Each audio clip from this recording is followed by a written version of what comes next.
mais um episódio de Juliana Franco, Arquiteta Podcast no ar. Sejam todos bem-vindos e aproveitem, gente, para se acomodar, porque aqui nós vamos falar muito, tá? Muito sobre arquitetura e interiores com ela, que entende tudo, a Juliana Franco. Obrigada, Rê. Seja bem-vinda. Sejam todos bem-vindos a mais um episódio do podcast. Ju, eu quero começar hoje entendendo assim, o que faz exatamente um arquiteto de interiores? O arquiteto de interiores, no geral, faz a arquitetura da parte interna da edificação, seja ela residencial, comercial, corporativa, institucional. Então, é com um foco maior tanto na arquitetura quanto na decoração. Ah, entendi. É por isso que também eu posso te contratar não só para fazer arquitetura, para fazer aquele que você chama do refinamento. Eu acho muito chique. Pode. É a parte mais gostosa, tá? A gente brinca que é a cerejinha do bolo, que é a decoração final. Então, a gente faz todo o projeto para o cliente, oferece a obra, a gestão, e lá no fim, quando a gente entrega a chave para ele, fala, ó, teu apartamento está pronto, a gente oferece o serviço de ambientação, que é a decoração fina, que dá cara mesmo ao imóvel, né? Ai, ô Ju, e assim, sabemos que existem diversos arquitetos de interiores, assim, mas por que escolher você? Assim, o que te deixa a mais que os outros? Assim, qual é o seu diferencial? Olha, Rê, eu vou te falar que a gente faz todo um processo muito personalizado. É um trabalho extremamente humanizado, exclusivo, e a gente oferece para o cliente a tranquilidade em passar por todo o processo de projeto, execução, de obra. Então, ele tem um serviço personalizado, de fato, do início ao fim, contratando aqui o meu escritório. Como seria esse serviço? Por que ele é tão humanizado que você fala assim? O que seria esse serviço humanizado para um arquiteto? Como eu, cliente, eu posso perceber isso? Quando o cliente sinaliza o fechamento, né, da proposta com a gente envia um formulário para ele com várias perguntas, assim, 50 perguntas no mínimo, para a gente entender um pouco sobre os gostos dele. Então, a gente pergunta sobre a rotina, sobre as preferências, e a partir disso, a gente agenda com ele uma reunião. Eu peço para ele responder o questionário, ele me manda este questionário por e-mail, e eu peço também para ele separar algumas referências para o apartamento. Então, ele vai me falar se ele gosta, por exemplo, de parede azul, verde, cinza, branca, preta, enfim. Vai separar referências de salas, banheiros, quartos. Na nossa primeira reunião, a gente vai falar, então, sobre este questionário, né, que a gente chama de briefing, sobre as referências. E eu peço para ele também abrir comigo um valor de investimento para o projeto dele, para a execução do projeto dele. Então, a gente já traça ali, logo no início, a diretriz, né, do projeto, né, para qual caminho a gente vai. E a partir disso, a gente já consegue personalizar todas as outras etapas. Então, a gente desenvolve o estudo de layout. Normalmente, a gente faz mais de uma opção já na primeira reunião. O cliente ele não fica preso. Eu sempre deixo 3 revisões inclusas já na proposta por etapa, justamente para ele se sentir mais à vontade durante esse processo. A gente apresenta as imagens 3D para ele, em alta resolução, que são aquelas imagens com carinha de foto que vocês veem no meu Instagram, no site. Então, na nossa reunião de apresentação das imagens, ele já vai visualizar o apartamento, a casa, enfim, do jeitinho que ela vai ficar, sabe? Isso também acaba sendo um diferencial nosso. Não são todos os escritórios que fazem dessa forma, mas eu gosto de apresentar assim, porque o olhinho do cliente já brilha quando ele vê aquela imagem. E a gente tem várias referências aqui no escritório, amostras, enfim. Então, essa reunião eu gosto muito de marcar presencialmente. Ele visualiza na tela ali o que a gente está sugerindo. Ele também consegue sentir o que a gente está indicando a nível de acabamento de marcenaria, tipo de pedra, por exemplo, para cozinha, banheiro, tecido para cortina, persiana. Então, ele consegue sentir, né? O toque daquilo que a gente está especificando. A gente faz todo o projeto executivo para ele, todas as plantas técnicas do imóvel, planta de demolição, planta de elétrica, iluminação, piso, forro, hidráulica, enfim. E detalhamos toda a parte interna dos móveis. Por quê? Na imagem 3D, ele visualiza os armários, né, com as portas fechadas. Na parte de detalhamento, a gente faz o interno. Então, ele vai me falar lá atrás, na reunião de briefing, olha, Ju, eu prefiro cabideiro no meu armário, ao invés de gaveta, eu gosto de sapateira, enfim, a gente vai detalhar tudo isso. E, por último, a gente faz a parte de orçamentação. eu monto uma planilha orçamentária e indico pelo menos 2 fornecedores de cada item que a gente considerou em projeto. Por exemplo, 2 marceneiros, 2 marmoristas, 2 serralheiros. Recolho esses orçamentos, vejo se está certinho, enfim, envio para o cliente entra em contato para fazer o fechamento. E antes do início da obra, ele já sabe quanto ele vai investir. Ele já tem a planilha dele fechada. E não são todos os escritórios que fazem isso. Alguns escritórios, eles param na fase de projeto.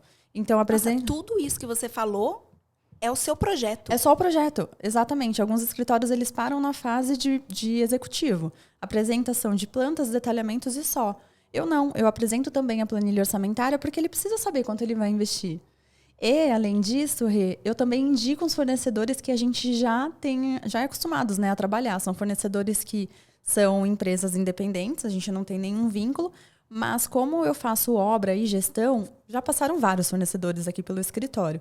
Então, eu indico fornecedores que têm também um pós-venda, que já tem, enfim, parceria com a gente, que eu sei que faz um bom trabalho, um trabalho de qualidade, de excelência, e o cliente tem essa possibilidade, né, do tipo, não vou fazer a obra, de repente, né, com a empresa da Ju, mas eu tenho toda a planilha orçamentária com indicação de todos os fornecedores. Então, acaba dando um norte para ele e uma tranquilidade de saber que, de fato, o que ele contratar vai ser executado. Por quê? Os fornecedores já trabalham com a gente há anos, então eles sabem o nosso padrão de excelência. Então, acaba facilitando também a vida do cliente nessa questão. Ju, é muito completa essa planilha. E eu, assim, se eu comprei esse projeto, você me dá tudo, mesmo se eu não fechar o resto. Sim. Você contrata o projeto, desde a reunião de briefing até a planilha orçamentária. E essa questão que você falou de refazer, é essa parte, por exemplo, eu amei, sei lá, essa cozinha, mas estou achando que a pedra ficou escura, Ju. Será que eu poderia trocar pedra? É esse refazer. Isso. A gente deixa 3 revisões já inclusas por etapa para o cliente ficar mais à vontade. Então, por exemplo, te apresentei um banheiro. E aí você fala, Ju, eu acho que eu não gostei dos metais no preto, no acabamento preto. Coloca no cromado? Sim, a gente revisa e te apresenta de novo. Nossa, até os materiais, assim, não é só o grosso. Não. É cada detalhinho, assim. Cada detalhe, exatamente. Nossa, Ju, é muito completo, é muito completo. E você falou... Agora eu quero pegar uma questão mais polêmica, porque você falou assim, a gente já mostra mais ou menos quanto você vai gastar.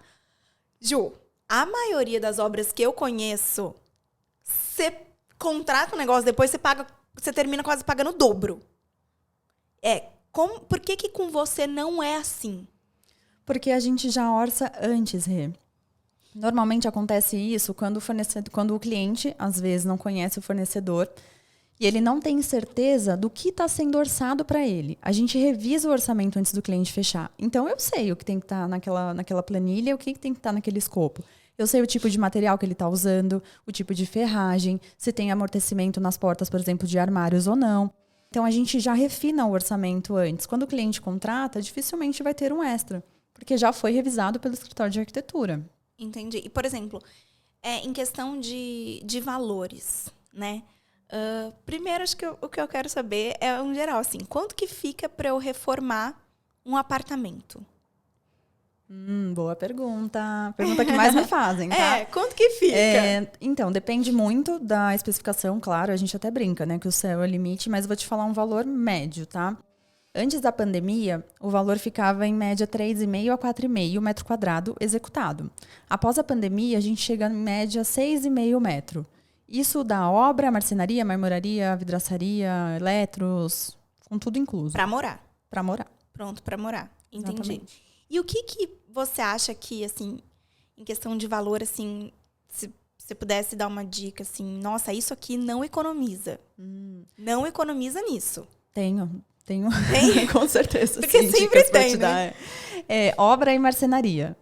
Gente, são os itens que, se for para dar ruim, vai dar ruim logo no início.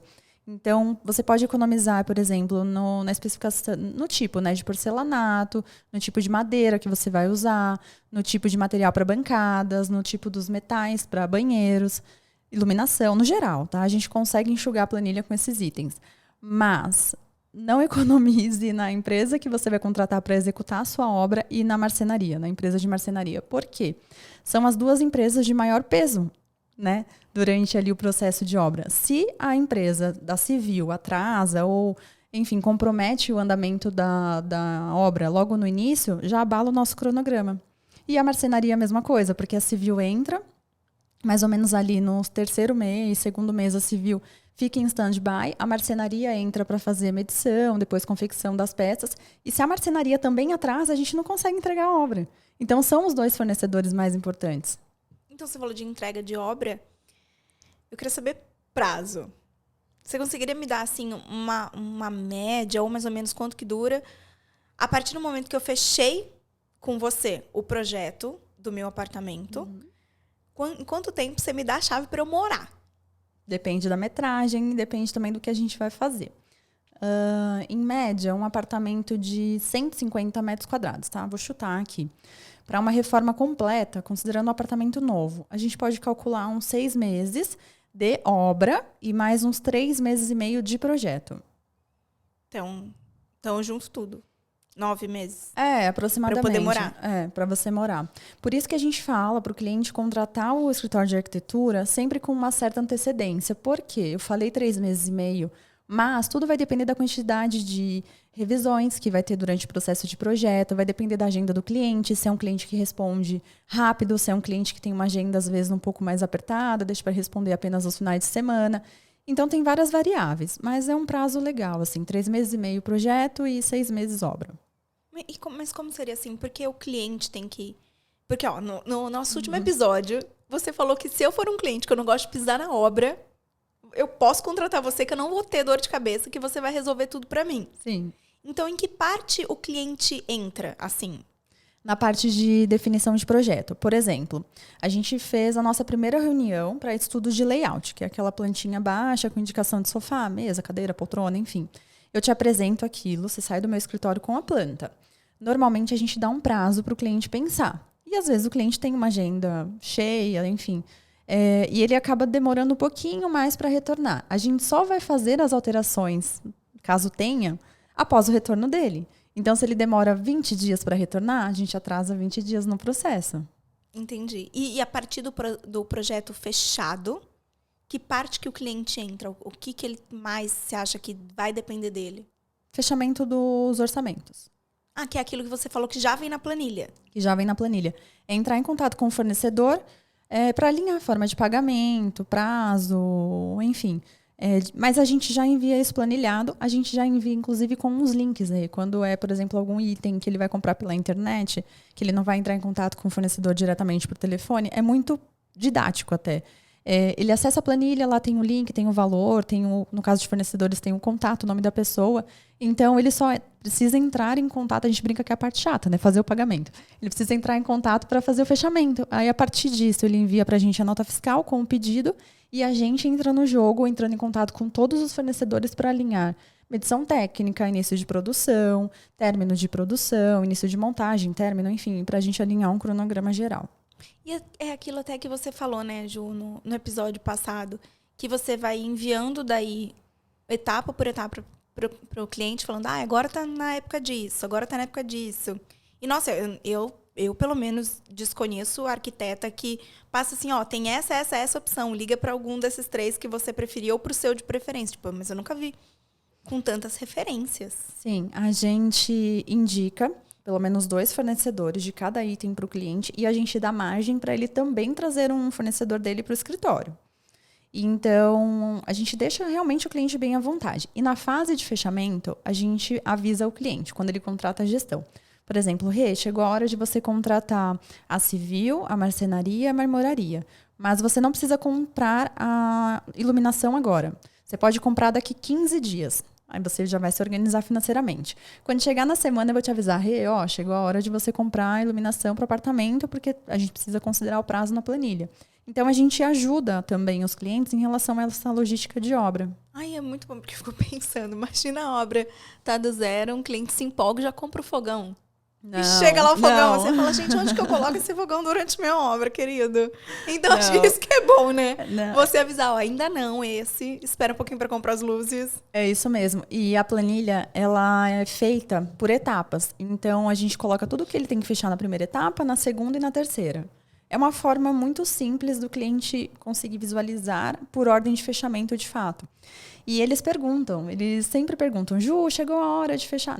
Por exemplo, os eletros, eu falo, não, ainda não, segura mais um pouquinho. Então é uma comunicação bem aberta, né? Entendi. Ô, Ju, e você fala de prazos, né? Até então está tudo muito lindo, né? O que é o que a gente espera, entregado dentro do prazo. Mas qual seria o desafio que normalmente você enfrenta para não conseguir entregar esse prazo que você prometeu, né? Que você estipula para o cliente? O maior desafio no cumprimento de prazos é a tratativa com fornecedores. Assim, ó, disparado em primeiro lugar. Por quê? Foi como eu falei, a gente já trabalha com alguns fornecedores que já estão ali bem alinhados, que tem um pós-venda muito bom, que se acontecer, por exemplo, algum imprevisto na obra vai ajudar a gente a resolver. Mas, como a gente dá margem também para o cliente trazer um fornecedor para o escritório, às vezes o cliente ele acaba optando por uma contratação que às vezes não é tão bem sucedida assim. Então, o fornecedor ele pode falar para o cliente que vai entregar no prazo, mas atrasa. Ele pode especificar alguma coisa no orçamento e entregar outra. Alguns fornecedores eles até fazem projeto técnico. Quando o cliente contrata o gerenciamento, a gente aprova esse projeto. Mas, dependendo do fornecedor, do porte, né, da empresa, não quer dizer que ele vai seguir à risca o que foi projetado. Então, tem esses perrengues aí durante a execução e por isso que a gente sempre indica para o cliente que ele feche com empresas que a gente já conheça ou que venha de fato de alguma indicação de algum até parente dele, mas que a gente possa ver o acabamento de perto, porque também acontece isso. Às vezes o cliente fala assim, olha, Ju, eu tenho um marceneiro para te indicar, você consegue visitar uma obra que ele fez? A gente vai, a gente visita, a gente olha os detalhes. Mas também não quer dizer que ele vai entregar no prazo, porque pode estar tudo muito bem acabado, mas ele pode se enrolar no prazo de entrega. Então, são vários, como que eu posso dizer? São vários pontos, né, Rê, que a gente precisa levar em consideração durante um processo de obra. Tanto a entrega do material quanto a entrega de serviço, né? Tudo. A entrega do material, a qualidade, a entrega do serviço, é tudo. E, Ju, você tá falando assim, porque a equipe de vocês engloba o quê e o que não engloba? Tipo, quem que entra nessa equipe e quem que não entra? Equipe de arquitetura, projeto, a gente tem um arquiteto que é responsável pela gestão das obras. E equipe civil, a gente tem o Adriano, né? E temos encanadores, eletricistas, gesseiros, pedreiros, ajudantes. Então, engloba toda a parte grossa, a parte civil. Não entra marcenaria, marmoraria, vidraçaria. Mas daí você teria para me indicar. Sim. De confiança. De confiança, que sim. não dá esse problema nesses desafios. Não. A gente já passaram vários fornecedores aqui pelo escritório. Então, hoje a gente já tem uma cartela de fornecedores bem alinhada. E teve alguém que atrasou? Momento fofoca, né? Mas quer contar pra gente? Teve, algum que já atrasou teve, e o sim. porquê que atrasou? Ah, de entrega de material, acho que é o mais simples, né? De alguma marca, alguma empresa não cumprir a entrega. Não, mas às vezes é algum atraso que a gente consegue contornar. Por exemplo, vamos entregar os pisos no apartamento. Aconteceu algum problema, vai atrasar 2 dias. Ok, não vai comprometer o andamento da obra. Mas a marcenaria atrasar compromete. E às vezes o fornecedor falta com a palavra. Então, por isso que eu falei, o maior desafio é a tratativa com o fornecedor. Lidar com as pessoas. As pessoas nem sempre têm responsabilidade, nem sempre têm ética, nem sempre se comprometem, né, a fazer o mínimo, que foi o que ele prometeu para o cliente, no caso, quando o cliente contratou o serviço dele. E por isso que é melhor, né, contratar com vocês. Exatamente. E assim, a gente não tem vínculo com as empresas, elas são independentes. Mas a gente já conhece os fornecedores, então eles já estão com a gente há mais de 2 anos, enfim. E eles se comprometem. A gente sabe, né, Rê, quando é furado e quando não é. Ô, Ju, eu percebo que você é muito detalhista, né? Demais. Muito. A gente percebe até aqui nos bastidores o quanto que você é detalhista e é muito legal, porque até aprimora os nossos olhares para as coisas, né? De questão de um buraco que você viu, você falou, nossa, ali tá faltando tal coisinha. Não, coisas simples que você repara, porque você trabalha com isso. Sim. Em obra, você também é assim? Sou muito. Bem detalhista? Sou muito detalhista, sou muito exigente aqui no escritório também, não só na obra, tá? Então, tem uma exigência com os prestadores, né, da nossa equipe e, principalmente, com os prestadores de outras empresas. E quando o cliente, por exemplo, contrata um outro fornecedor para executar qualquer item, tá na casa dele, aquele fornecedor, ele precisa entregar o que o cliente contratou. Então, o cliente contratou, sei lá, por exemplo, a gente teve um exemplo de uma adega recentemente que foi contratada, que essa adega foi revisada inúmeras vezes. A gente não aprovava a adega, porque eles não entregaram no padrão de qualidade que a gente precisa. Então, é muito diferente, né? Entregar uma adega para uma pessoa, talvez, que não tenha um escritório de arquitetura por trás, e entregar uma adega para um escritório de arquitetura. Então, algo que às vezes é bonito para uma pessoa que não entende do assunto, para a gente às vezes não é, porque não é só questão estética, é questão funcional também. Então, a adega ela não tem que ser só bonita, ela tem que ser bonita, ela tem que ser funcional, ela tem que ser prática, né, para o cliente no dia a dia. Então, às vezes acontece isso, o cliente ele traz fornecedores de fora que vieram através de indicações, mas não quer dizer que esse fornecedor vai entregar qualquer coisa. A gente vai ficar revisando e a gente avisa o cliente, tá? Para isso, para quem contrata o gerenciamento. Para quem contrata o gerenciamento, exatamente. E o cliente ele fica por dentro de tudo. Então a gente fala, olha, no relatório semanal, né? Olha, a gente fez uma reunião com a empresa, por exemplo, da adega, a gente apontou tais itens, a gente envia o relatório para a empresa e a gente envia o relatório também para o cliente. Então o cliente ele sabe exatamente o que está dando problema. E aí a gente vai tentando resolver, vai tentando resolver, vai tentando resolver. Se chegar em um momento, determinado, né, momento que a gente vê que já não consegue avançar mais, aí a gente aciona o cliente para o cliente entrar em contato com a empresa. Porque o cliente foi quem contratou, né? E às vezes, infelizmente, acontece, mas são poucos os casos. Mas dessa adega no final deu certo, mas eles revisaram, acho que umas 4 vezes, pelo menos. Nossa, mas você diz adega de construção, não adega de eletrodoméstico. Adega climatizada. Ah, sei, aquelas que, tipo, Isso. você entra dentro. Tem a porta, você entra. Nossa, então prestador de serviço. Mas, por exemplo, se eu contrato o gerenciamento, além dessa supervisão no serviço, se chega um material que eu comprei lá, vocês também fazem esse gerenciamento? Se chegou certo, se é o material certo, se, sei lá, não está quebrado, se chegou na cor certa. Vocês fazem Sim, tudo? a gente checa tudo. Então, por exemplo, entregaram os eletros. A equipe civil vai abrir a caixa, ver se está com algum defeito. Se tiver com algum defeito, o pessoal do escritório entra em contato com a empresa e solicita a troca. Entendi. Então, você falou que pode contratar equipe de fora, mas às vezes nem vale a pena, né, Ju? Porque às vezes é melhor contratar. É uma coisa também que você falaria, não economiza? Não economiza nas pessoas com quem você vai trabalhar? Eu sempre falo para ficar em alerta. Porque assim, no caso de marceneiro, às vezes não quer dizer que a marcenaria, que tem uma estrutura menor, vai sacanear o cliente. Às vezes não. Às vezes é mais uma questão dele não ter entendimento técnico. É muito diferente, né? Um marceneiro fazer, por exemplo, um gabinete de lavanderia e ele fazer todo um projeto detalhado para um escritório de arquitetura que é muito mais complexo.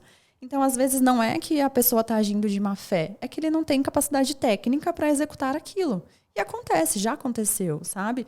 A gente teve recentemente uma entrega com um marceneiro queridíssimo, Rê. Ele veio aqui, a gente se conheceu, tomou café, enfim. Ele fez todo o processo bonitinho, mas ele não conseguiu entregar com eficiência o que a gente precisava.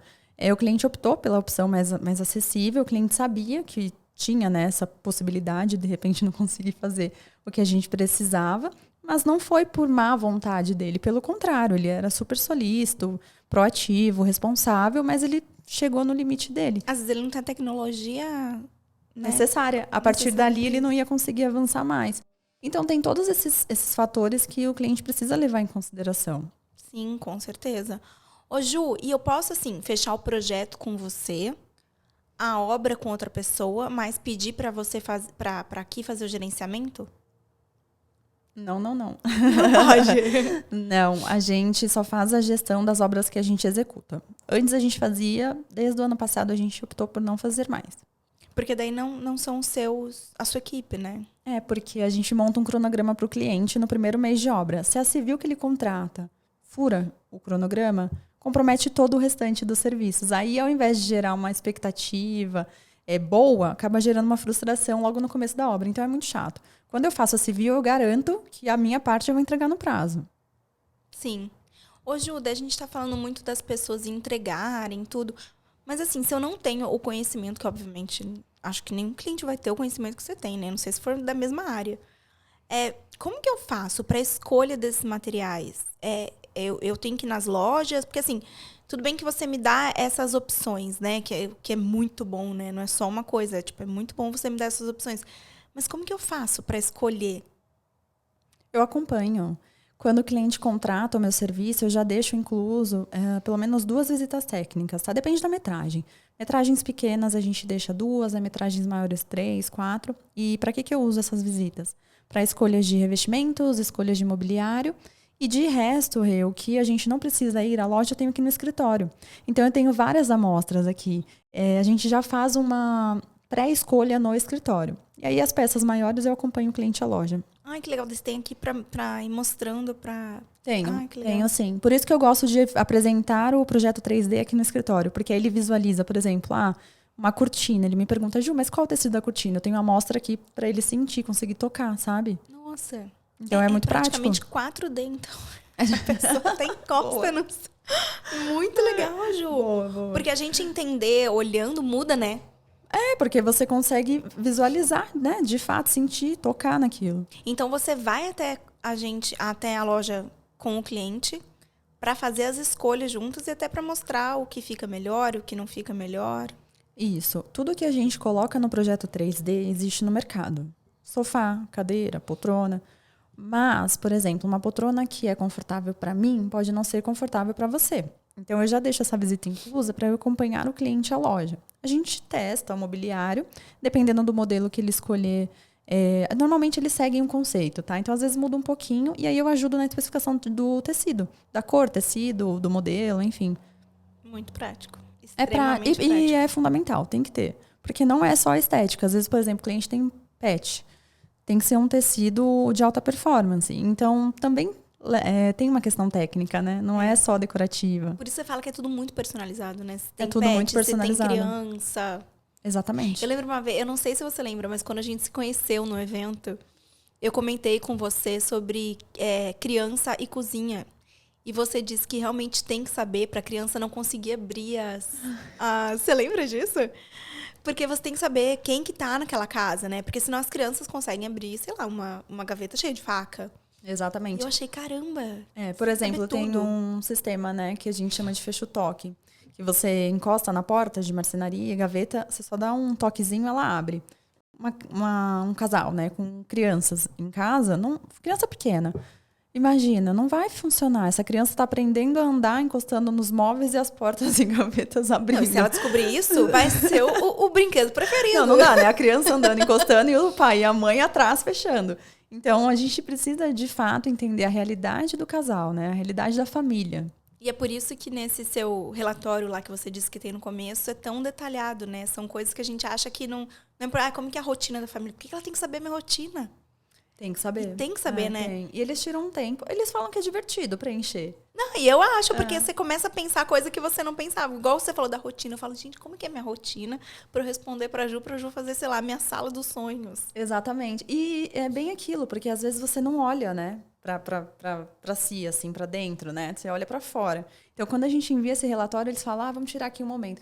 Tem cliente que manda foto quando tá preenchendo, manda foto taça de vinho e preenchendo o briefing. É super legal. Que legal. Acho que daí que vem a sua relação também, né? Porque você chega na intimidade da pessoa para você poder saber. Isso eu achei muito legal. Ô, Ju, e me fala um pouco mais, assim, por que contratar vocês? O que define vocês, assim, se você fosse resumir? O que define, assim, que não só o projeto da Ju, porque eu acho que o seu escritório é muito grandioso, né? O todo dele. Então, o que define contratar tudo com vocês? O que define? Exclusividade, personalização e tranquilidade. Hoje as pessoas procuram por tranquilidade, né? E por tudo isso, na verdade.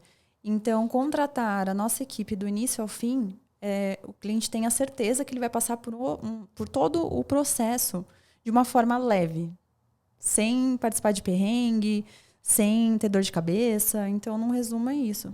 Que você está construindo o seu lar, né? O mínimo é ser um lugar... Pra virar pesadelo, é isso aqui. O mínimo tem que ser um lugar para você olhar e ser um lugar gostoso, né? O processo tem que ser gostoso. Porque senão você sempre vai ter aquela lembrança ruim. É verdade. Você sempre vai ter aquela lembrança ruim. É verdade. E tem casais que acabam em época de obra. Acabam em época de obra. É sério? É, sim. Começa o perrengue. Sim. E você fala, isso. gente, não tá gostoso, não é legal isso. Não.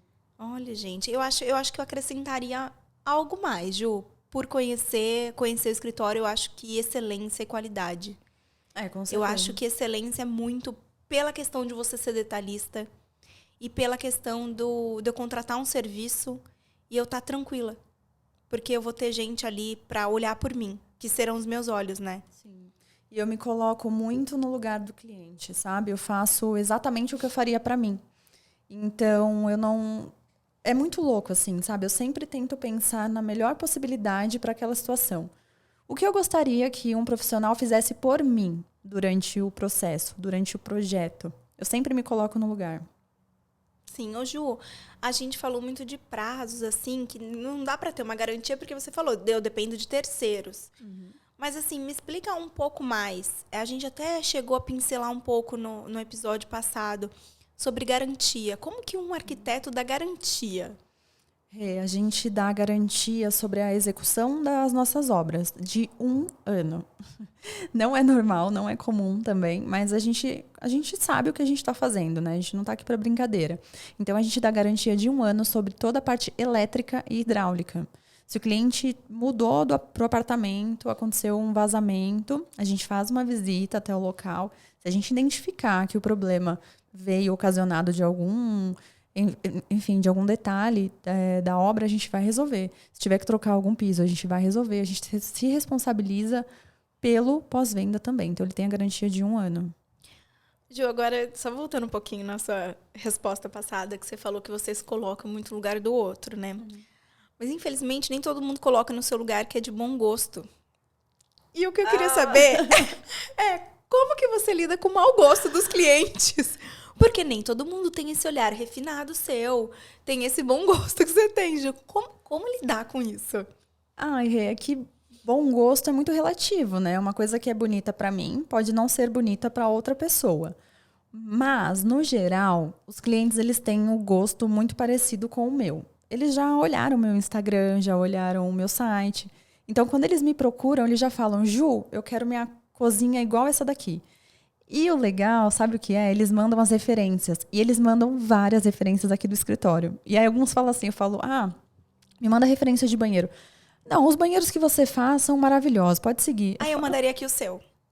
Porque, você mandaria o meu? Esse banheiro, eu não paro de falar dele. Não, sério. Não, aqui a produção aqui concorda comigo, que é um banheiro. Gente, não, é muito maravilhoso, Ju. Mas é muito engraçado. E assim, a gente não sabe, porque a gente faz vários banheiros, né? Então a gente não sabe se o cliente gosta de mármore, se ele gosta de cimento queimado. Aí ele fala, Ju, os seus banheiros são lindos. E a gente tem que tentar entender quais os banheiros. Aí eu separo algumas referências e falo, olha, tem 5 aqui, escolhe um. Aí eles marcam, a gente consegue captar a essência ali. Mas, no geral, eu nunca tive uma má experiência, viu? Assim, com cliente de fazer alguma coisa que fuja muito do projeto. Às vezes acontece deles trazerem algum ponto, algum detalhe que eles querem usar. Quando se aplica ali no conceito, a gente super vai na onda deles. E quando é algo que foge muito do que a gente está projetando, aí eu apresento uma outra opção, explico por quê e normalmente eles concordam. Ai, que bom. Sorte a deles. É que eles têm a confiança, né, Rê? Sim. Eles me contratam pela minha opinião técnica, pelos seus né? projetos, né? Também. Querendo ou não. Então, eles confiam. Você acha que contratam arquitetos por ver os projetos já feitos deles? Sim, totalmente. O cliente ele é muito visual, né? Então, quando ele entra em contato com um escritório de arquitetura, ele precisa se identificar com o que ele viu ali na internet. Porque vai ser a identidade do projeto dele, né? Cada escritório tem a sua. Mas isso eu não tenho nem noção. Porque, assim, você disse pra eu levar na primeira reunião, né? Mas se eu não tenho nem noção... Eu ajudo. Não sei. Eu falo assim, separa, sei lá, referências que você acha bonito.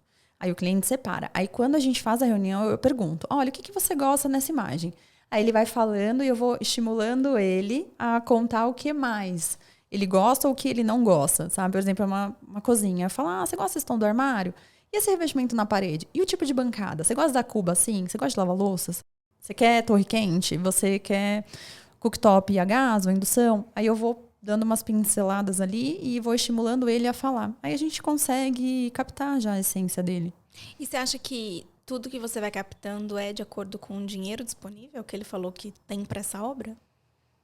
Em partes. A gente consegue dar corda ou frear o cliente nessa reunião. Porque às vezes ele acha que ele precisa, né, investir menos para fazer tudo que ele gostaria de fazer no imóvel. Então, quando eu abro o valor de orçamento, ele já coloca aquilo em mente e aí a gente usa algumas estratégias para enxugar o orçamento geral. Como seria assim, as etapas de um projeto arquitetônico? Primeiro começa sabendo o valor de quanto tem para gastar ou não? Sim, na nossa primeira reunião eu já pergunto. Então, falo do briefing, referências e do budget. Então, vamos falar de tudo, assim. Fala As etapas completas, de um projeto arquitetônico. Reunião de briefing, referências, layout, imagens 3D, executivo com plantas e detalhamentos e planilha orçamentária. Tudo isso. Tudo isso. De um projeto arquitetônico. Daí, se eu contratar e quiser você também fazendo gerenciamento... Isso. E levantamento, né, Rê? Levantamento também entra lá, isso. Se o cliente quiser me contratar fazendo gerenciamento de obra, execução de obra e ambientação, que é a decoração final. Ai, que eu acho maravilhoso. Já falei que eu acho chique, eu acho maravilhoso. Não tem como. É uma etapa completamente criativa. É muito gostoso de fazer. Eu imagino. A gente faz uma curadoria antes. Normalmente a gente separa uma semana. Eu vou com mais 2 pessoas da equipe em algumas lojas. A gente separa tudo, leva até a casa do cliente. A gente monta, né, decora. O cliente quer ficar de peças, ele fica. O que ele não se identifica, a gente devolve. E os clientes adoram. Que eles se sentem naquelas casas de novela, sabe? Sim. Esse é um relato que eles me trazem. Ju, tô me achando na novela da Globo, assim, sabe? É muito engraçado, surreal. E a gente aproveita e leva também um fotógrafo. E o fotógrafo já faz as fotos profissionais. Essas fotos a gente oferece como cortesia para o cliente. Serve de material de recordação, serve de material até para uma futura venda. Já tem material técnico. Mas é muito gostoso. E eu peço normalmente para o cliente não ficar no imóvel. Para criar aquela... é muito gostoso, Rê, para gerar, né, aquela expectativa. E a gente gosta de ver a carinha deles entrando ali no imóvel depois de decorado. É bem aquele famoso do antes e depois, sabe? É bem gostoso. Então, a gente tem a etapa criativa lá no início e a gente tem essa etapa extremamente criativa no fim também. E tem algum cliente que pede para ir com você, para estar junto com você nessa etapa? Olha, ou não, até essa etapa hoje... os clientes esperam mais o que você propõe? Até hoje só aconteceu uma vez. Eles não pedem para ir porque é cansativo. Não é algo só divertido. É bem cansativo. A gente brinca que é a semana sacoleira. Porque a gente vai em muitas lojas. Então, às vezes, a gente mal almoça, sabe? Sai cedo, volta tarde. E a gente fica muito em pé. Cansa mentalmente também. Porque a gente tenta visualizar aquilo, né? O que vai ficar bom com o quê?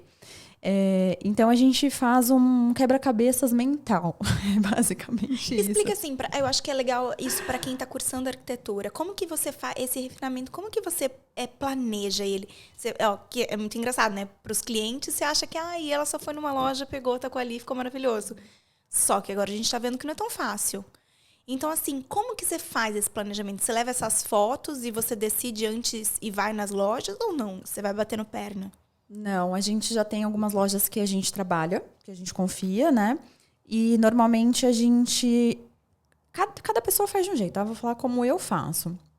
Eu gosto de fazer por partes e por ambiente. Então eu penso assim, agora eu vou fazer a ambientação do quarto do casal. O que eu preciso? Preciso de enxoval, preciso de quadros, preciso de mantas, almofadas, preciso de decoração fina.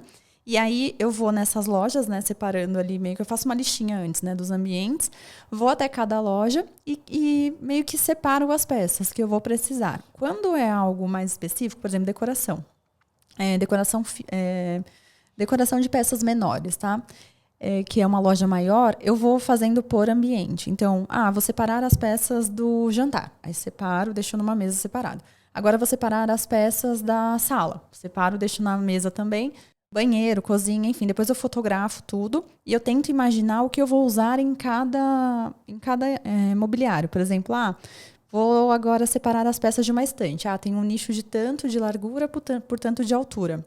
Aí eu tento visualizar aquilo e já separo as peças. Nossa. Acho que foi uma super dica para quem pretende Tem trabalhar com isso. Eu sei que tem algumas pessoas que fazem a curadoria com base no detalhamento técnico. Eu sei que tem algumas pessoas que separam tudo de uma vez, assim, tipo, vou separar várias peças, levam muitas peças, vou separar várias peças para montar o apartamento todo. Ele não pensa especificamente no ambiente e na marcenaria, sabe? E aí acaba tendo o trabalho de desmontar desembalar, né, mais peças e depois de devolver, porque às vezes acaba não usando. Eu sou mais precisa nos itens que eu vou levar. Com certeza. Ô, Ju, uma dica para quem está cursando arquitetura ou começando, a questão tecnológica. Como que ela entra a favor da arquitetura, você acha? Ela entra em praticamente tudo. Ela entra na questão dos softwares que a gente tem hoje a nosso favor, que ajudam a gente a representar com perfeição o que a gente está imaginando, né? A gente tem a nível de tecnologia de acabamentos, no geral, tá, Rê? Em tecnologia de maquinários, que antes a gente não tinha essa tecnologia ali a nosso favor, então era tudo mais manual, né? Era feito de uma forma mais manual. Hoje, as empresas, indústrias, enfim, já tem maquinário próprio. Então, por exemplo, a gente vai fazer algum tipo de usinagem, tem equipamento para isso. Antes não tinha, era tudo algo mais braçal. Então, a tecnologia está aí a nosso favor desde da primeira fase ali de concepção de projeto até a entrega geral, né? Ju, e como uma pergunta que surgiu também logo depois que a gente lançou o primeiro episódio, são arquitetos querendo saber mais da sua opinião de como conseguir entrar nesse mercado de trabalho. Foi muito legal você ter contado sua história, mas dá mais alguma dica, assim, como que você acha que a pessoa pode, ou quando terminando de cursar a faculdade, ou depois já de formado, como que entra nesse mercado de arquitetura? Network é uma dica. A pessoa precisa ter contatos. Ela precisa criar, né, possibilidades para ela. Então, as pessoas, até estudante mesmo, tá, Rê, para conseguir o primeiro estágio. Visitar mostras, visitar feiras de arquitetura, decoração, de construção, porque às vezes pode ser um estágio na área de engenharia, por exemplo, assim, né, de uma obra maior. Um estágio numa empresa de engenharia que precisa de um arquiteto, por exemplo. E para profissionais também, tem vários palestras, workshops de arquitetos, tem muito arquiteto que faz isso, né? Que dá palestras. Então, é uma ótima oportunidade para você conhecer profissionais da área, para você conhecer colegas de profissão. Nada melhor do que o network. E também tem uma pergunta que as pessoas normalmente me fazem, eles perguntam assim, Ju, mas você acha que é fundamental eu abrir meu escritório assim que eu finalizar a faculdade? Eu não acho. Às vezes as pessoas me mandam mensagens no Instagram perguntando. Para mim, é essencial a pessoa trabalhar em algum escritório primeiro, para depois ela abrir o escritório dela, porque ela precisa ter experiência. Como que ela vai oferecer para o cliente um projeto de qualidade? Enfim, se ela não vivenciou aquilo, ela não consegue. Aí, de repente, o cliente contrata, ele aposta, né, ali no que investe, enfim, acredita no que a pessoa está oferecendo, e isso também pode trazer uma frustração.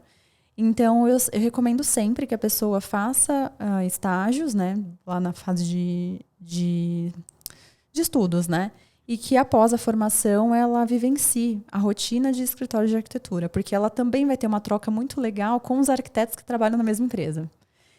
Aqui no escritório, por exemplo, a gente trabalha no formato presencial. E a troca diária que a gente tem é muito boa. Eu venho todos os dias para o escritório. E é diferente, você está trocando figurinha ali. Um está trocando figurinha com o outro, cada um é responsável por um projeto. Mas surge uma dúvida, todo mundo se junta, todo mundo se reúne para resolver aquele determinado problema. Então você acaba aprendendo, não porque você passou por aquilo, mas porque você viu alguém passando e você sabe como resolver o problema. Você não precisa enfrentar o problema. Com certeza. Ô, Ju, você falou no episódio passado também, que eu achei muito legal, que um dos seus diferenciais é que você tinha habilidade, você tinha vivência em obra. Por que isso te diferencia de um arquiteto que não tem essa vivência? Não são todos os arquitetos que têm e que gostam, tá? Eu gosto, particularmente, eu gosto de resolver problemas, eu gosto dessa tratativa com fornecedores, é algo que me agrada muito. É um diferencial porque quando você vivencia obra, você sabe se dá certo o que você está projetando ou não. É diferente de você só ficar atrás de um computador. Às vezes você projeta alguma peça maravilhosa, mas que não é possível ser executada, né? Não é viável, não tem viabilidade técnica. Então, quando você vai à obra, você tá por dentro do que está acontecendo. Você vê o que você tem que fazer até num próximo projeto para evitar um problema. Não quer dizer que deu ruim naquela obra, mas aí você olha e fala, olha, nossa, eu fiz desse jeito. No próximo, acho que eu vou fazer diferente. Você tem uns insights naturais. Então, é um diferencial. Então, assim, se eu estivesse mandando meu currículo e tivesse a oportunidade de trabalhar em um escritório de engenharia, você acha que seria mais valioso? Depende. Porque vai depender muito da área que o escritório de engenharia lida, por exemplo. Aqui no escritório, os nossos projetos são muito residenciais, né? Mais voltado para essa linha residencial. Então, um arquiteto que vai fazer a gestão da obra, ele precisa ter esse olhar técnico para a conferência do que está sendo entregue. E se o escritório de engenharia que ele for trabalhar for de alguma outra especialidade, talvez não seja... Não vai fazer tanto sentido, mas vai trazer experiência para ele de uma forma ou de outra, né? Estagiar é importante. Então, vai depender muito da vertente principal do escritório. Mas a gente, por exemplo, aqui, valoriza muito quando o arquiteto já vivenciou gestão de obras de outros escritórios de arquitetura ou de arquitetura de interiores, porque a gente sabe que ele tem aquele olhar mais refinado. Entendi. A nível de detalhes, no caso, né? Sim, com certeza. E até a nível de saber o que tem embaixo dos panos, né? Que você fala que é aquela sua garantia, né? Debaixo dos panos, e às vezes, assim, ó, por exemplo, deixa eu dar um exemplo aqui. Às vezes você vê algo que está muito bonito na obra, mas você não sabe se aquilo ali está funcional. Então, por isso que a gente é tão detalhista assim. O arquiteto que é responsável pela gestão das obras, ele precisa ter esse olhar atento. Sabe, por exemplo, um marmorista fez a instalação de uma bancada. Precisa conferir o nível a laser para ver se o caimento da água está direcionada para a válvula de escoamento. Tem vários pontos que a gente precisa certificar que foram feitos da forma correta. Então, o arquiteto responsável ele tem que ter esse olhar técnico, tem que ser detalhista ao extremo, e ele também tem que ter jogo de cintura, ele tem que ter simpatia, porque eu falo isso, mas uma empresa depende da outra. É um trabalho em conjunto. Então, a gente depende de todos os fornecedores envolvidos. A gente tem que ter uma boa tratativa com todos os fornecedores envolvidos. Com certeza. Senão, não anda. Com certeza. Hoje você descobriu que você queria ser nessa vertente de interiores na faculdade ou não? Não, eu fui jogada para essa área na vida. Desde o meu primeiro estágio, eu vim para interiores e fiquei. Gostei e fiquei. Na faculdade você tem essa abrangência do que tem em cada tipo? É estilo de arquitetura que fala ou não? Não, a arquitetura ela tem uma vertente. Tem um leque muito grande, né, de áreas que você pode seguir. Na faculdade a gente não vê muito interiores, mas eu imaginava um outro cenário, aí vim para interiores e gostei. E para eu poder saber se eu sou um arquiteto e eu estou fazendo faculdade, como você acha? Assim, eu não sei o que escolher. Não sei se, sei lá, quais outros tipos que tem de arquitetura? Então, por isso que eu falo que é bom fazer estágio. Porque você pode fazer um estágio numa obra grande, você pode fazer um estágio no escritório de arquitetura de casas, no escritório de interiores, você pode fazer o estágio numa prefeitura, por exemplo, para trabalhar mais na parte de legislação, enfim. Pode fazer numa empresa de restauro. Então, tem várias vertentes, né? O leque é muito grande. O legal de fazer estágio é que você consegue testar. Com certeza. Você falou de obras grandes, obras pequenas. Hoje, na contratação com você, eu posso te contratar tanto para projetos pequenos, por exemplo, só de reforma. Meu apartamento já está pronto, mas eu quero mudar ele. Ou apenas também só quero mudar só o meu quarto. Eu posso contratar a Ju ou não? Eu preciso contratar a Ju para fazer um apartamento do zero. Hoje a gente não faz mais projetos pontuais aqui no escritório, mas a gente fazia. É que a nossa estrutura aumentou, então a gente não faz mais projetos, por exemplo, só de um banheiro, só de um quarto, mas a gente faz projetos de um apartamento completo, um conjunto comercial completo, com alterações pontuais. Por exemplo, Ju, eu quero reformar a minha casa, mas eu não quero mexer, não quero quebrar a parede, não quero trocar o piso, não quero mexer no forro de gesso. Quero trabalhar com mobiliário, marcenaria, troca de bancadas, a gente faz. Não faço só, por exemplo, o projeto de um cômodo. Ah, entendi. Entendi. E, por exemplo, essa questão de mudar só essa parte de cima, também eu contrato a pessoa que faz gerenciamento. Vem tudo aquilo que você falou Mesma antes. coisa. Vem aquela planilha mega detalhada, com tudo que tem. Sim, tem que ter, Rê, porque você também vai precisar se organizar financeiramente e a gente vai passar por todos os processos. Eu não vou trocar seu piso, mas eu tenho que entender o que vai ficar bonito com aquele piso. Então a gente vai fazer o layout, vai fazer a imagem 3D, vai detalhar, vai fazer as plantas e vai orçar. Passa por todo o processo, do mesmo jeito. E você só faz residência ou não? Se eu quiser também para uma empresa. Faço. Eu faço residencial, corporativo, comercial. É que o nosso foco maior é residencial. Mas porque as pessoas me procuram para fazer isso. Exatamente. Não é que a gente só faz isso. Entendi. Agora, você falou sobre... Queria só voltar um pouquinho sobre mais umas coisas sobre arquitetos. Se o arquiteto não deve montar o seu próprio escritório logo de cara, que é melhor ter essa experiência. A partir de que ponto você acha que... Como faz para ele saber, bom, tá na hora de eu montar meu próprio escritório? Você consegue saber que momento você falou, acho que essa é a hora? Ele vai sentir. Normalmente eles sentem, tá? Pelo menos comigo foi assim. Virou uma chavinha, eu falei, agora chegou a hora de montar o meu. Mas ele precisa ter confiança. O cliente, ele sente se você é confiante ou não, se você sabe o que você está fazendo ou não.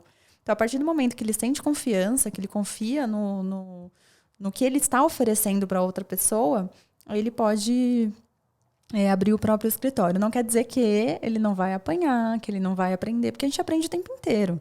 É uma troca constante, né? A gente aprende com fornecedores, enfim, em equipe, com outros arquitetos. A gente troca figurinha o tempo inteiro com profissionais da própria área. E cliente, cada um é muito único, né, Ju? Cada Você um conhece muito histórias único. muito diferentes. Sim, às vezes o cliente traz um relato de alguma coisa que aconteceu na casa de um parente dele, ou que já aconteceu numa outra obra que ele fez, alguma dor de cabeça, algum perrengue. Então, tudo isso serve de conhecimento. Mas o que eu falo, tá? Estuda, trabalha muito e normalmente, e dê o seu melhor, assim, eu sempre falo, se dedica 100% em tudo que você for fazer. Independente se é para o teu cliente, né, se você já tem a sua empresa ou se você está representando algum outro arquiteto em algum escritório. Se você der o seu melhor, automaticamente você está aprendendo com aquilo, automaticamente as coisas fluem muito bem, né, porque a energia está aí. E você também vai criando segurança, porque você está cuidando já no escritório que você trabalha como se fosse seu projeto. Se você está se dedicando ali, quando você abrir o teu escritório, vai ser tudo mais tranquilo, porque você já tem aquela responsabilidade, mesmo o escritório não sendo seu, que é o famoso vestir a camisa. Com certeza. Eu sempre vesti a camisa, independente da empresa que eu trabalhei, eu sempre vesti muito a camisa. Então, não quer dizer que eu não sou a proprietária do escritório, vou fazer de qualquer jeito. Não. A pessoa me contratou, ela confiou no meu trabalho, eu vou dar o meu melhor. Com certeza. E até porque, Ju, a gente está falando de uma coisa que não é tão barata.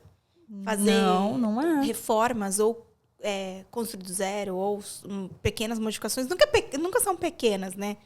E eu queria saber como lidar com isso.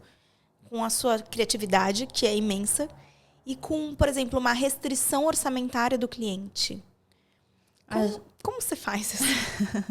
A gente deixa sempre o cliente bem pé no chão, assim. Então, às vezes ele traz um valor, né, de orçamento e ele traz algumas considerações que ele gostaria. A gente fala, olha, você consegue investir em tais itens, mas outros itens a gente precisa deixar para um segundo momento. E a gente usa algumas estratégias. Então, utilizando acabamentos, né, materiais que são mais acessíveis. Alguns clientes, eles fazem o projeto completo, mas executam numa segunda fase, porque aí eles se organizam financeiramente.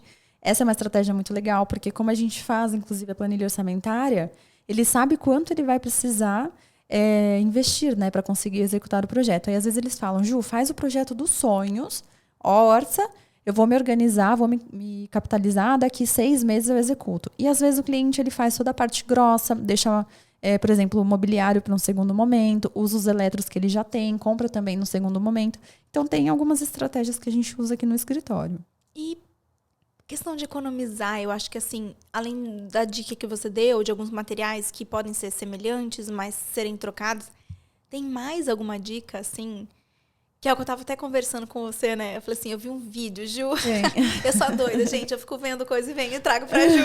Ju, vi um vídeo de 5 coisas que você pode economizar. Eu vou trazer aqui, porque, Ju, acho que é uma pergunta, assim, de todo mundo que é mais leigo no assunto. Que eu falei, Ju, eu vi uma mulher que postou 5 coisas que eu poderia ter economizado na minha cozinha, ter colocado menos gavetas. Essas coisas economizam mesmo? Ou você acha que... Economizam, não tem como falar que não, mas quando a gente pega ali, né, o valor global da obra, nem sempre é algo tão significativo. No geral, a marcenaria e a civil são os serviços, né, de maior peso na planilha orçamentária. Então, vai depender do que o cliente quer investir na obra dele. Por exemplo, se ele vai querer colocar ar-condicionado, se ele vai querer fazer automação, qual tipo de piso que ele vai utilizar, se ele vai querer colocar painel de madeira no apartamento inteiro. Então, a gente parte para essas estratégias, dependendo do orçamento do cliente. Por exemplo, vamos investir em um painel de madeira na parede da TV, mas não vamos colocar painel em todas as paredes e no teto, porque com certeza o valor vai ficar mais alto. Então, quando ele me traz o orçamento lá na nossa primeira reunião, eu já consigo sentir o que ele quer, né, mais o preenchimento do formulário, e a gente consegue direcioná-lo no melhor caminho, apresentando opções para ele. Sempre a gente apresenta opções e a gente fala sobre os pontos negativos e positivos de cada uma. Então, por exemplo, Ju, quero colocar um mármore no meu banheiro. Mas teu orçamento, a gente não consegue fazer isso com o orçamento que você me trouxe. Mas... eles não mudam o orçamento, Ju? Não tem isso? Muda, eles mudam também. Na verdade, eu tinha mais um pouquinho aqui, hein, Ju? Só tava vendo aí o que ia sair. Exatamente, eles acham que a gente vai torrar o dinheiro deles, eu acho. Não? Mas eu falo, olha, me traz o orçamento real. Quanto você consegue investir? Aí a gente vai conversando. E aí, no caso do banheiro, eu falo, olha, não dá para você colocar mármore no teu banheiro. Mas, olha, tem um porcelanato aqui que tem uma tecnologia legal, que o acabamento é muito bonito, que também vai ficar muito agradável. A funcionalidade dele é tão boa quanto. Então, eu apresento as opções, a gente orça e já enxuga ali, por exemplo, o orçamento dele. Mas é muito engraçado isso que você falou, porque a gente faz a nossa primeira reunião, aí normalmente eles trazem algum valor. Eu já falo para eles, olha, me fala o valor real que você tem para investir. E às vezes, Rê, durante o próprio processo mesmo de projeto, o cliente ele tá já mais por dentro, né, de acabamento, de materiais, de tecnologia. E aí ele começa a visualizar aquilo. E às vezes ele acaba investindo um pouco mais. Às vezes ele fala assim, Ju, olha, eu achei que não era fundamental fazer automatização de persianas. Chega lá na frente, ele fala, Ju, mas olha, eu acho que vale a pena sim. Vamos apertar aqui um pouquinho, mas eu vou investir nisso. Então, às vezes, é algo que ele não imaginava que seria prático e funcional para ele no dia a dia. Depois ele enxerga e ele acaba investindo, sabe? De fato, em algum item que ele não dava tanta importância antes, mas porque ele não conhecia. Sim, não, e às vezes ele tá vendo, nosso negócio tá ficando bonito mesmo. Exatamente, exatamente. Porque ele dá o dinheiro na sua mão, né, Ju? E é um montante, querendo ou não. O dinheiro na sua mão, eu digo, ele aposta em você, né? Ele aposta isso na empresa, porque a contratação é ele que faz direto. Mas ele me fala aquilo, né? Olha, Ju, tenho, sei lá, 1 milhão para investir na reforma. A gente detalha tudo, orça, aí chega lá no 1 milhão. Quando eu vou comprar mobiliário com ele, ele fala... mas aquele sofá tá mais confortável. Aí ele acaba investindo um pouquinho mais. Porque ele vê que faz sentido. Por exemplo, não, nossa, super top esse projeto. E de repente fala, Ju, deu um problema, tive que gastar com carro, não sei o quê. E caiu para tanto. Nunca aconteceu, mas quando acontece, eles me avisam. E eles pedem minha ajuda. Aí a gente traça uma outra estratégia. Tipo, Ju, né? O que daria para fazer? Não aconteceu desse jeito, mas já aconteceu similar de Ele fala, olha, Ju, achei que ia entrar uma grana, vai até no final de ano. Achei que ia entrar uma grana e acabou não entrando, então a gente vai ter que pensar em algumas estratégias. E aí a gente optou por fazer toda a parte grossa e a marcenaria básica, marmoraria e marcenaria básica, e ele ia seguir com a contratação da marcenaria num segundo momento. Mas não chega a mudar o projeto todo. Ai, tira metade dos Não, sei a lá, gente dos não, ele não armários. quis. Não, ele não quis mudar o projeto. Ele se organizou financeiramente, né, para fazer o essencial ali na primeira fase e depois ele ia voltar e ia fazer o resto, porque ele já tem o projeto definido, ele já tem o orçamento em mãos, já tem o contato do fornecedor. Então é muito mais fácil. Daqui um ano eu vou entrar em contato com o marceneiro, vou pedir para ele fazer um rack, vou pedir para ele fazer um aparador, vou pedir para ele fazer um armário do quarto de hóspedes, por exemplo, que não tem muito uso. Então a gente ajuda o cliente a identificar, né, e listando ali o que é essencial para ele se mudar e o que não é, o que daria para ele fazer no segundo momento. Ai, que bom. Ô, Ju, e mais uma pergunta. O que dessa questão de valor eu tenho que já pagar no começo, assim? Eu tenho que dar, tipo, aquele cheque calção, essas coisas? Como é que funciona essa questão de valores? Rê, a gente pede para o cliente fechar já uma parte dos orçamentos apresentados no primeiro mês de obra. Mas, na planilha orçamentária, a gente divide por fases. O que ele precisa contratar na fase 1, na fase 2 e na fase 3.